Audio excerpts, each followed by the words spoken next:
Hello, আসসালামু আলাইকুম। তো আমি আজকে বাজার থেকে কই মাছ আনছি। আমি আজকে কই মাছ ভাজি করতেছি আর মুরগির মাংস ভুনা করতেছি। তো এই যে দেখতেছেন কই মাছ।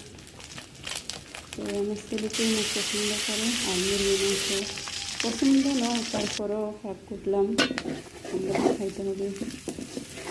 ছেলেই শুধু কই মাছ পছন্দ করে, একদম কড়া ভাজি করে দিলে খাইতে ইচ্ছে করে। তো যাই হোক, আমি মুরগির মাংস বাটা মশলা দিয়ে রান্না করতেছি। এই যে দেখতেছেন বাটা মশলা সব কিছুই বাটা, আদা রসুন জিরা ধনিয়া সব কিছুই আমি বাটা দিয়ে রান্না করতেছি।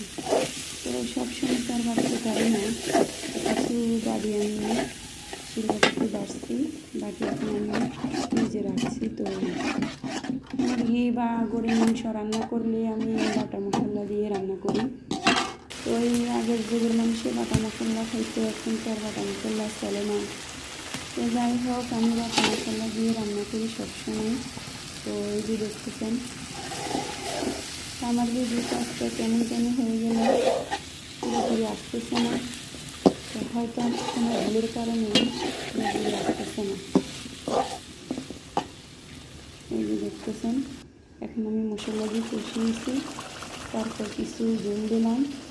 তো এই জলগুলো টানার পর যখন এই জলগুলো একদম শুকিয়ে যাবে, পরে আর একটু জল দিব, আমার পাক শেষ।